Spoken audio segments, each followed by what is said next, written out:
Hi, and welcome back to Museum at Home. Now this week we are looking at fossils, how to read them, what they can tell us about life in the past, and why they look the way that they do. But first of all, what is a fossil? We can find them all over the world, in museums, in natural history collections, but what are they? And why are they so important? Well, fossils are pieces of the past. They are the remains of animals, plants, and all sorts of living organisms from millions and millions of years ago. But how is a fossil made? Well, imagine that a dinosaur dies and falls into a river, and it sinks all the way down to the bottom. The soft tissue, the skin, the flesh, the muscles, that degrades, that disintegrates, it goes, leaving the hard parts, the bone, the teeth, those sorts of things. And as time goes by, they get covered by sand and pushed down under the weight of it. Now eventually, after many, many years, they are so compressed that a chemical change takes place, and the remains, those bits that were left, become fossilised and preserved. Now, sometimes the organism itself, maybe the animal or the plant, can itself be preserved. Other times, you can end up with a kind of an impression, an imprint of that object in the rock. Now, these are called casts and moulds. Lots of things can become fossilised. Bones, shells, wood, hair and feathers sometimes. Lots of different things. And millions of years later, scientists come along and use this as evidence of our understanding of the past. So fossils are really, really useful for learning about natural history. Take a look at this fossil. We are going to investigate it by using our key question words. Now, can you remember what they are? What? What is it? What shape is it? What did it used to be? What texture is it? What colour? Where? Where was this fossil found? Where is it kept? Why? Why has it been preserved? Why is it so shiny? How? How was this shape created? How old is it? Who? Who discovered it? So let's start with what? What is this object? Well, what can you see? What kind of shape is it? Does it remind you of anything from your day-to-day life? Now, it looks to me like a spiral, getting smaller and smaller towards the centre of the fossil. The swirly shape reminds us a bit of the shells that we see on snails. Does it look flat or does it look bumpy? It looks to me rough, textured with grooves and dips in it, so not flat at all. So any ideas as to what this is? Well, it is something called an ammonite. Now, an ammonite was a creature that lived in the sea millions of years ago. Just like a snail, it had a shell that it used to protect itself. Now, this object that we can see here is the fossil of the shell. It has become fossilised over time. All the rest of the animal has gone, all the soft parts, but the fossilised shell remains. But what would it have looked like when it was alive? Well, we can look at animals in the world today that remind us of it. We said earlier that it looks a bit like a snail shell, but weirdly, the closest living relatives to this ammonite are squid. Animals like squid and octopi and our ammonite are all part of a group called Cephalopods. And another member of this group is the Nautilus. That can give us an idea of what its ancestor, the ammonite, would have been like. Now this image that you can see now, that is a nautilus. You can see the similarities with our ammonite, can't you?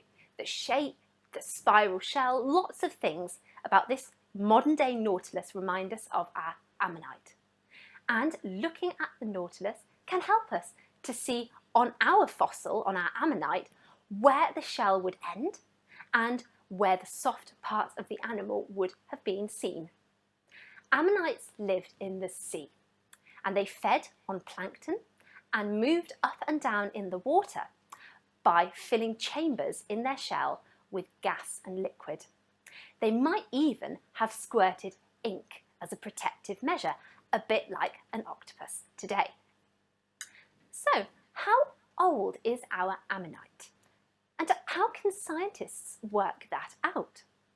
Well, one of the biggest clues can be found in the rock that the fossil is found in. Rock is split into something called strata, and that means the layers of the rock. Now, different layers were formed at different times, and each layer develops on top of the next. So by working out the layer of rock that the fossil is found in, scientists can work out the age of the fossil itself. This one goes all the way back to the Jurassic period, about 200 million years ago. Wow! But sometimes the fossils themselves can tell us how old they are. They can be the biggest clue. Ammonites are very useful to scientists and are known as something called index fossils. That means that different species of ammonites lived in different periods of time. So scientists can work out quite easily what period a fossil comes from, which can help to date the fossils it is found near. And it can help to date the rock that it's found in. So what was the world like all the way back in the Jurassic period, 200 million years ago? What other animals would have been around on the Earth or in the sea? Well, we can get clues from other fossils from that period. Dinosaurs, we know, roamed the land. Huge creatures like the Allosaurus and the Brachiosaurus. But our ammonite wouldn't have been on the land, it would have been in the sea. Now, the seas themselves, the oceans, were changing. New continents were being formed. Mountains were pushing their way up from the seabed and pushing the seas higher as well. Now, the climate was changing, the atmosphere, the temperature, and it was becoming more humid and tropical. A bit like that feeling when you walk into a really warm greenhouse. Scientists are able to build up this amazing picture of our past by examining fossils and by tracking how life on Earth changed over time. Scientists find ammonites all the way up to the end of the Cretaceous period, about 65 million years ago. But after that, nothing. No ammonites. Now, why is that? What happened to the ammonites? Well, scientists have pinned it down to the same extinction event that wiped out the dinosaurs. An event which wiped out 3/4 of the plant and animal species on the whole of the Earth.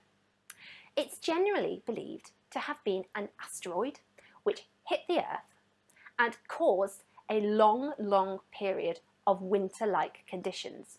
Cold, dark conditions that stopped plants and plankton from growing and disrupted the whole food chain, meaning that even animals like the dinosaurs were killed. After the extinction event, there are no more fossils, so no more ammonites. So that was the end of that species. But, as we have seen, we can still find their relatives on Earth today. Now have a closer look at the shell of this ammonite. Look at the spiral pattern. Isn't it uniform? Isn't it precise? Now, scientists and natural historians and even mathematicians are really fascinated by the idea of spirals that shape in nature.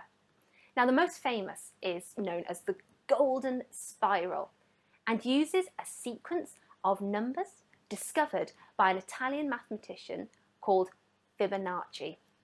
Now, by using the sequence of numbers that Fibonacci came up with to make squares, and then by linking the corners of those squares together, you create a spiral shape.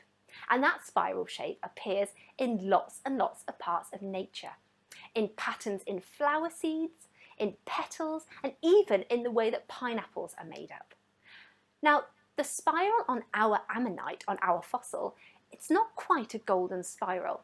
This one is called a planispiral, but it is another example of a beautiful and intricate spiral in nature. So, today we've explored the weird world of ammonites and we've learnt about their history millions of years ago. So next time you see a squid or an octopus, you can think back to its ancestors millions and millions of years in the past. Now, if you've enjoyed learning about fossils, check out the resource pack, which you can find in the description of this YouTube video or on the Museum at Home website, and have a go at some fossil activities. And join me next time as we explore the world of Islamic art. So, see you next time for another Museum at Home.